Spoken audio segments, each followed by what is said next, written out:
Here's Jeff Paterson, our Canucks reporter, the host of RinkWide Vancouver. How are you? I'm good, but I got this. You just kind of spooked me there. The mention of BlackBerry. I had a BlackBerry, like I think lots of people did. I took the trackball out to clean it one time and I lost it. It kind of renders the BlackBerry a little bit unusable at that point. So I know you're talking about like the actual berry. The but I was berry. About my, yes. Yeah, I know. It took me back in time to a place where I tried to do a little BlackBerry maintenance and it blew up in my face. I had a BlackBerry Pearl. I loved it. It was very early in my smartphone. Was once one of the biggest companies in Canada. Yeah, what happened? Nearly a part of our conversations daily if he had been successful in getting an NHL team. Yeah, that's right. That was quite a story way back when. Jeff, you heard Patrick Alvin last week. You may also have heard him on John Shannon's podcast. Are you buying that the Canucks are comfortable with Paterson and Hedl as their top two centers? It's our Whistler Golf Club poll question. Or smokescreen. Which is it? Well, it feels to me like they've talked themselves into this idea that, yes, this is the possibility to start the season. Now, I think a couple of things have to be said here. One is it's early July, and they don't play a game until the middle of October. So they've got some time here. If there is still a plan B, or if they come to the realization that this isn't going to work, if they get information down the way that there are health issues with either Elias Paterson or Philip Hedl, and I know Patrick Alvin, point blank on the John Shannon podcast, said, no, everybody's healthy, ready to go if they played a game tomorrow, but they won't. So let's see how the summer unfolds for those two guys. The other thing is, and look, this management group has shown, when you go back to Philip Hedl, you go back to Nikita Zadorov and Elias Lindholm, you go back to this season with Marcus Paterson and Drew O'Connor, in-season trades are the calling card for this management group. And so how they start the season and how they finish, I think quite likely will be two separate things. But we are talking about the approach to the 2025-26 season. Right now, they say they're comfortable with a guy in Elias Paterson who, look, even they have to still have questions. And Philip Hedl, you just don't know about the health. And so there are red flags there, without a doubt. A little surprised to hear Patrick Alvin misspeak when he suggested that Philip Hedl was a 60-point guy. He's never had more than 45 in a National Hockey League season. And that one looks like the outlier right now, because beyond that, he's never had a season with more than, I think, 23 points. So if you could tell me that Philip Hedl was going to deliver 60 points to the Vancouver Canucks next season, you would sign up right away, I think, for that. Yes. Because it would guarantee that he'd been relatively healthy and fairly productive. And so a lot, obviously, is riding on his health and well-being. And then Elias Paterson, and by all accounts, is having a fine summer. Again, it's relatively early in the summer. And what he does now is going to have some impact on what he does when he returns for training camp. But that's how he's going to be judged, is when he shows up on day one at training camp and we get a sense of what sort of shape and condition and buy-in there is from Elias Paterson. And the solve it in season or solve it this summer shout is fair. They could do it in either of those windows. Alas, Jeff, when we work out their salary cap, I get to about $1 million and a half in space with 12 forwards, 7 defensemen, and 2 goaltenders. And if I need to show my work, that's keeping Nils Oman. They may keep another forward, but not much of a difference there. And that's Pierre-Olivier Joseph instead of Wielander or Mancini. But again, we're not talking about a huge difference in salaries there. So, they'll fix it this summer or in season. My question would be, with what cap space? Right, and so that's the other shoe that it would have to drop, is that they would have to go about clearing some cap space, and they're not afraid to do that. They've shown that, and that's why I think a name like Dakota Joshua is sort of drifting out there. They've brought in Evander Kane. They already have Kiefer Sherwood. They think that some of those guys down in Abbotsford can play a somewhat abrasive, if not aggressive, style. Does that make a Dakota Joshua redundant here? And is there full buy-in from the coaching staff and management that Dakota Joshua, now this management group committed to Dakota Joshua a year ago. But when you're looking at salaries and you're looking at the kind of player that I think could be moved, that's a name that jumps off the list at me. I know Teddy Bluger's name is out there as well, and he plays the premium position at center ice. And might he be able to find a new home? Possibly. But I just keep coming back to Dakota Joshua, and I wonder if there is some sort of internal struggle in the front office of the Vancouver Canucks trying to figure out whether he's the guy that scored 18 goals in 63 games and looked like he was on this trajectory to be a true power forward that they couldn't do without, or the player that came back last year through all of his struggles, and it's so important to recognize the struggles that he went through. But ultimately, 7 goals for Dakota Joshua? Just never got his game back. And so those that are on Team Joshua have to believe that a full summer of training and good health, talk about a bounce back candidate.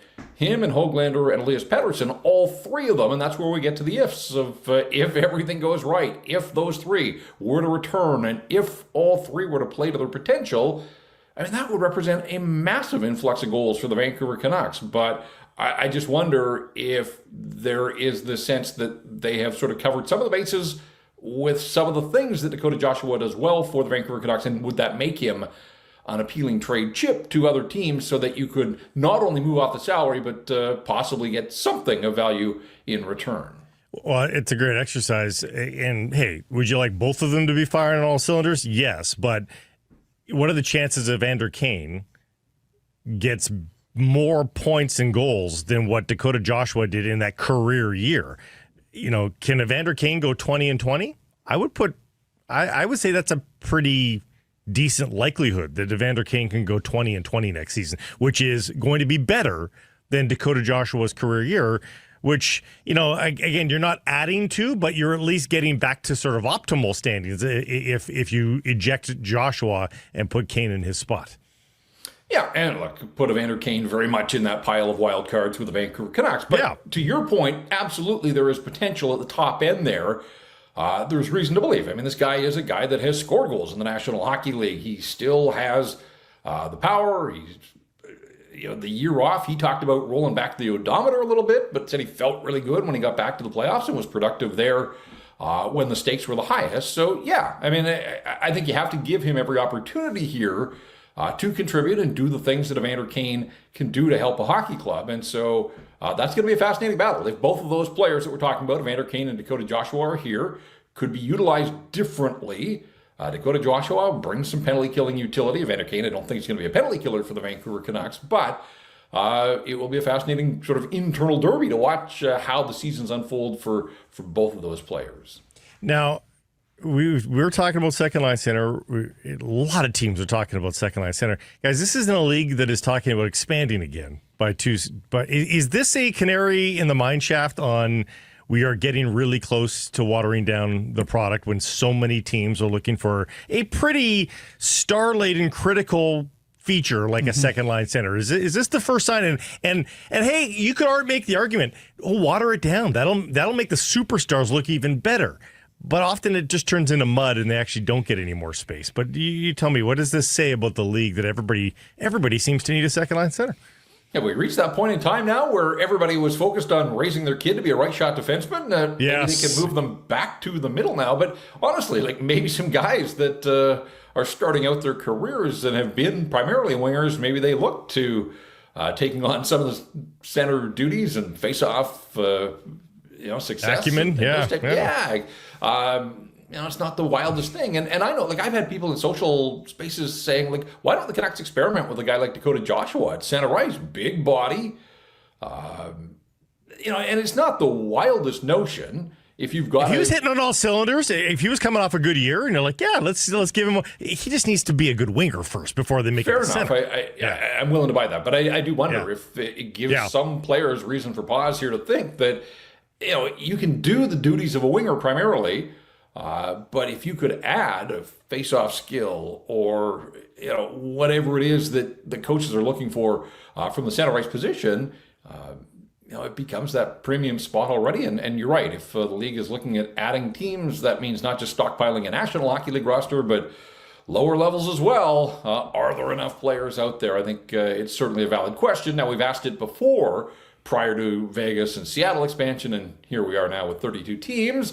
But it is a leap to go from 32 to 33, and I don't think they'd go with one. I think they would find a way to expand by 2 to keep the numbers even. So now all of a sudden you're trying to outfit 2 more operations with enough players to play at both the NHL and the American Hockey League levels. I remember expressing that concern about dilution going into the Vegas and Seattle expansion.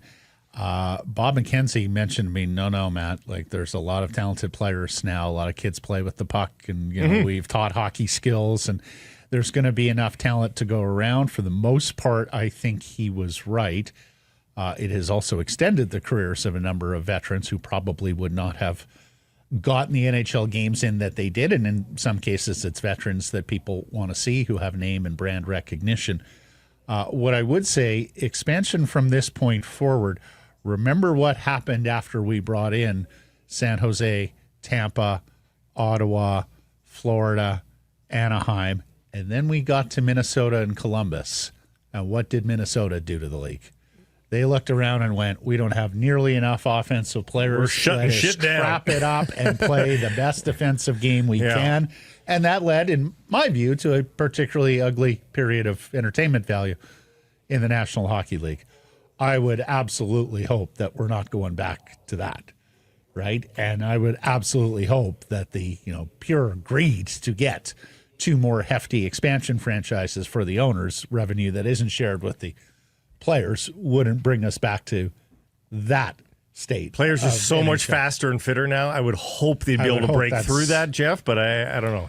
Well, I mean, I think Vegas sort of broke that model, and then Seattle, it's hard to figure out exactly what Seattle is doing, because Seattle looked like it was built on speed and had the early playoff success, and then it's been a couple of steps backwards for the Kraken, and we're still not exactly sure what direction that team is headed. So, but I think it stands to reason that even as the game itself gets better and faster, I mean, it will reach a critical mass. If it's 34 and it can sustain 34.5, and then that's going to feed the appetite to get to 36. And at some point, you are going to reach that position where you just don't have enough skill and talent to go around. So, look, the Vancouver Canucks are proof right now that they don't have enough, certainly down the middle. And, I think it brings up this notion, and I think you guys have talked about it here already, what will the Canucks look like on the ice, even if Elias Paterson and Philip Hedl are healthy and productive?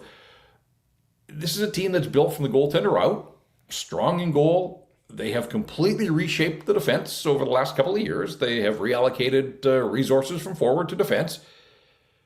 I think the Canucks believe that they can defend their way to victories, but the problem is there are so many good teams out there. There are teams that are going to score 3 and 4 goals on you. What happens on those nights to the Vancouver Canucks? Do they stand a chance? Do they have enough offense? Do they have enough firepower that they can outscore opponents? Like, there are just going to be some nights where you have to do that. Quite simply, that's your path to victory. I'm not saying every night, but this idea that you go in thinking you can win 2-1 or even 3-2, well, if your goaltenders have an off night, if you run into some penalty killing problem, before you know it, your opponent gets 3 on you. Now, all of a sudden, you need a bushel full of goals, and I just don't know. As they're constructed right now, finding that bushel full on a lot of nights, I think, is going to be a challenge for the Vancouver Canucks. Yeah, I think you're right. We left this on the table last week because it was so busy in our hit, but the Demko and Garland extensions. Let's start with Demko's. What did you think of it? I was a little surprised. I just didn't get the rush to get pen to paper here. There are still massive concerns around his health. Now, all reports in the summer months here are that he's back on the ice, that from where he was at this time 12 months ago, night and day, that it's all trending. And we know that when he's healthy and dialed in, he can be one of the best goaltenders in the National Hockey League. We also know that he played 23 games for the Vancouver Canucks last year, and really it was the week and a half, 10 days leading up to the Four Nations break where he looked like his former self, but he started that journey on December 10th. That was his debut for the season, so it took 2 months to get to a point for 10 days where he was locked in and looked like the Thatcher Demko of old. And then the Four Nations came and he disappeared again for another 6 weeks. And so this match, in my world, I think I would like to have gone 20 starts or something, or maybe 20 games at the very least, just to know where he is. Where's his health? How does he look? Where's his mindset if things aren't going particularly well for the hockey club? All those types of things. So, the salary is in line with what difference makers at that position are being paid for the most part. I mean, it's the same salary as Connor Hellebuck. A year ago, Thatcher Demko was a runner-up to Connor Hellebuck for the Vezina. Can he get back to the level? I would like to see a little bit of proof, but clearly he wanted the security of a 3-year deal, and the Canucks didn't want the uncertainty going into the season. I just think, and look, Adam Foote has been here for 2.5 years. He's now the head coach. He has to use that institutional knowledge of understanding the limitations on Thatcher Demko. They just can't fall into this trap. The same one that Bruce Boudreau and Rick Tocchet did when they took over, and that was play the wheels off Thatcher Demko because he gave them the best chance to win on a nightly basis. They can't. They've got a quality guy there in Kevin Lankinen. He has to get his starts as well. They have to find a workload that optimizes Thatcher Demko, because through all of this, guys, and I wrote this at Canucks Army last week, this still boggles my mind that Thatcher Demko is going to turn 30 in December and has 4 career Stanley Cup playoff starts on his resume. Yeah. Since he came into the National Hockey League in 2017-18, Andrei Vasilevsky has started 108 playoff games. Thatcher Demko has started 4. Different circumstances, I understand that, but just some context there. 4 playoff games. He's 3-1 in those playoff games and has given up 4 goals. Like, he has been lights out good. He got the bubble Demko, all of that. But it's go time for him to be so fully healthy when the playoffs roll around, because he's capable of delivering a series victory on his own. We know that. When he's on, he's that good. So, just a little surprised in the timing. I would like to have seen a little bit more proof of concept there. And we did talk about Connor Garland briefly. And look, $6 million for a 50-point guy, and he's been durable. He's been consistent.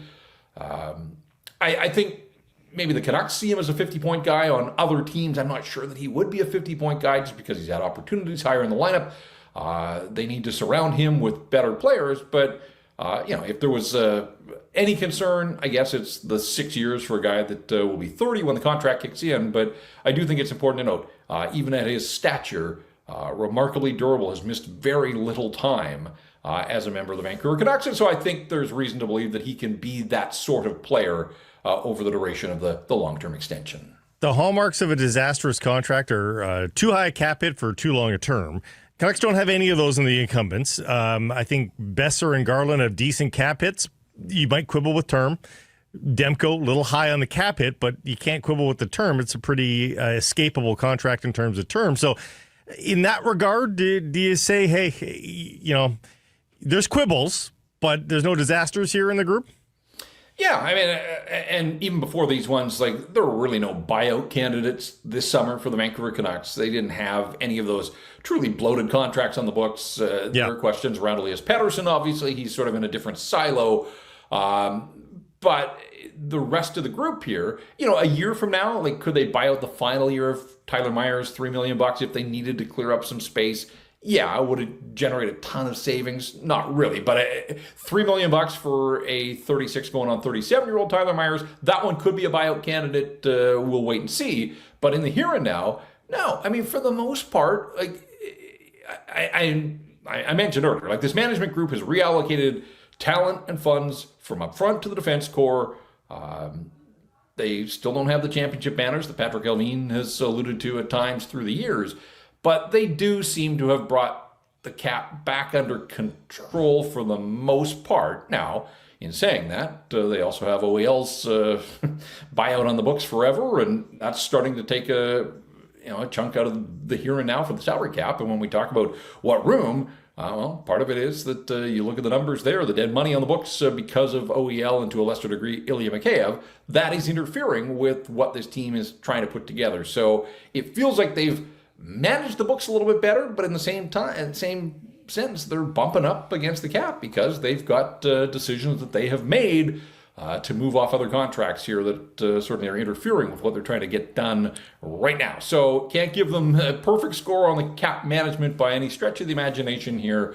But in terms of buyouts, yeah, I mean, you worry about those way down the road with Boeser and Garland. And I think with Demko, look, if he has one more significant injury, that is straight to LTIR, no questions asked, right? Like, and not to say that that would be the last of Thatcher Demko, but I do think that that's kind of an out for the Vancouver Canucks if injuries persist for this player.